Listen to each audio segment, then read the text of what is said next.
നമുക്ക് ഓണത്തിന് തലേദിവസത്തെ പറ്റി അറിയാമല്ലോ. ഓണം കേരളത്തിൽ ആഘോഷിക്കപ്പെടുന്ന ഏറ്റവും വലിയ ഉത്സവങ്ങളിൽ ഒന്നാണ് ഓണം. അതിനാൽ കേരളത്തിൻ്റെ ഔദ്യോഗിക ഉത്സവമായി ഓണം ആഘോഷിക്കപ്പെടുന്നു. വിളവെടുപ്പിൻ്റെ ദിവസങ്ങളായി ഐശ്വര്യത്തിൻ്റെ, സമൃദ്ധിയുടെ, സമ്പൽ സമൃദ്ധിയുടെ ഒരു ദിനവും കൂടി ആയതുകൊണ്ട് ജാതിഭേദമന്യേ ലോകമെമ്പാടുള്ള മലയാളികൾ ഓണം ആഘോഷിക്കപ്പെടുന്നു. മനോഹരമായ ഈ ആഘോഷം മലയാളിയുടെ സാംസ്കാരികമായ ഉത്സവമായി ആഘോഷിക്കപ്പെടുന്നു.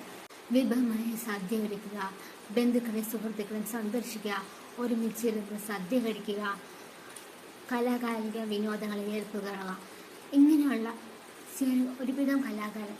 അതിൽ ചിലതൊക്കെയാണ് പുലികളി, വടംകളി, കുമ്മാട്ടിക്കളി, കൈകൊട്ടുകളി, വടംവലി, തിരുവാതിര, സുന്ദരിക്ക് പൊട്ടുകൊത്തൽ, ഓണപ്പാട്ടുകൾ പാടുകൾ എന്നിവ അതിൽ പ്രധാനപ്പെട്ട.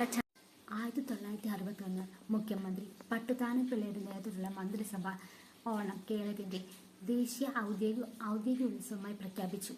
61 സർക്കാരിൻ്റെ ആഭിമുഖ്യത്തിൽ ഓണം കേരളത്തിൻ്റെ പൊതു ആഘോഷമായി മാറി. ചിങ്ങമാസത്തിലെ അത്തം നക്ഷത്രം മുതൽ തുടങ്ങുന്ന ഓണാഘോഷം തിരുവോണ നാളിൽ പ്രാധാന്യത്തോടെ ആഘോഷിക്കുകയും ചതയം നാൾ വരെ നീണ്ടു നിൽക്കുകയും പൂക്കളം ഇടുന്നതാണ് അത്തം നാളിലെ പ്രധാന ചടങ്ങ്.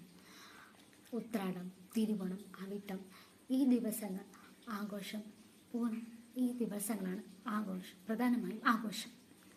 ഇതിൽ പ്രധാനപ്പെട്ടതാണ് തിരുവോണം. ഉത്രാടപ്പാച്ചിൽ എന്നത് തിരുവോണത്തിന് മുമ്പുള്ള ഒരുക്കത്തെയാണ് ഉത്രാടപ്പാച്ചിൽ എന്ന് പറയുന്നത്.